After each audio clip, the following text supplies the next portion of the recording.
అందరికీ నమస్కారం. చిత్తూరు ఇంజనీర్ విభాగం నగరపాలక సంస్థ ఇంజనీర్ విభాగం పౌర సేవా సంఘం తరఫున మా యొక్క సమస్యల నుంచి రాష్ట్రవాదులు తెలియజేయాలనేసి ఈ ధర్నాలో మేము పాల్గొంటున్నాము. మా యొక్క సమస్యలు సమాన పని సమాన వేతనం ఇవ్వాలి.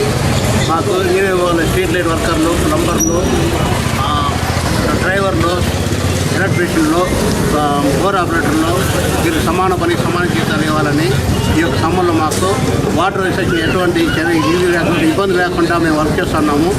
దీనికి మేము ఈ సమ్మర్కు మేము సంఘీభావం చెప్పేదానికి మేము ఈ సమ్మర్లో పాల్గొంటున్నాము. అందరికీ మా యొక్క మున్సిపల్ తరఫున, చిత్తూరు నగరపాలక తరఫున మా యొక్క సమస్యలు ఏంటంటే పరిష్కరించాలని ముఖ్యమంత్రిని వారిని కోరుతున్నాము. ఇక్కడ విచ్చేసిన మా మున్సిపల్ వర్కర్లు, అలాగే మన ఇంజనీరింగ్ డిపార్ట్మెంటు, మన నాయకులు కొందరు లేరు, ఇక్కడ అందరినీ అవసరం చేసినారు. మా సమస్యల పైన పోరాడతారనేసి వాళ్ళని అవసరం చేసినారు.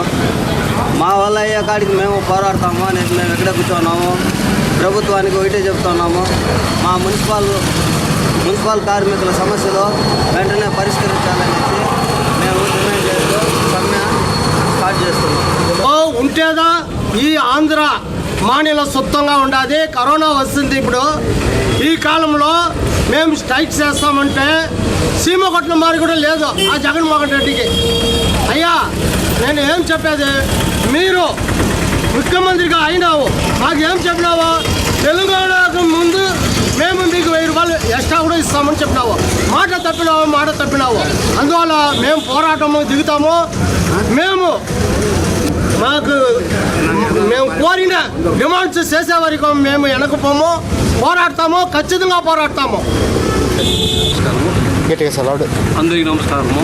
మేమేమి పెద్ద కోరికలు ఏమి పెట్టడం లేదు. మా గుంతమ్మ కోరికలు ఆల్రెడీ మీరు పాదయాత్రలో అందరి సమక్షంలో మీరు చెప్పిన మాటనే మేము అడుగుతున్నాము. సమాన పనికి సమాన వేతనం అనేసి మీరు ముఖ్య ప్రాథమికంగా మున్సిపల్ వర్కర్స్కి మీరు మాట ఇచ్చినారు. ఆ మాటని కట్టుబడండి దయచేసి చెప్తున్నాను. పెరిగిన నిత్యావసరాలు ఎక్కడ చూసినా ఏం చేసినా ఈ జీతంతో ఎలా బతకాలి, ఆ సమాధానం మీరే రావాలి. పెద్దలు మీరు ఇంకా కూడా ముందుకు రాకపోతే, మాకు మంచి చేయకపోతే దానికి తగినంత మూల్యం తెలుసుకుంటారు. దయచేసి చెప్తున్నాము, ఇది కార్మికుల బాధలను కనీసం పట్టించుకుంటేనే ఏ ప్రభుత్వం అయినా ముందుకు పోగలుగుతుంది. మేము ప్రభుత్వానికి వ్యతిరేకం కాదు, మా బాధలు కోరుతున్నాము, మా యొక్క బాధలను వ్యక్తపరుస్తున్నాము. దయచేసి అర్థం చేసుకుని మాకు మంచి నిర్ణయం మీరు తీసుకుంటారని, మంచి చేస్తారని కోరుకుంటున్నాము. అందరి సమక్షంలో కోరుకుంటున్నాము.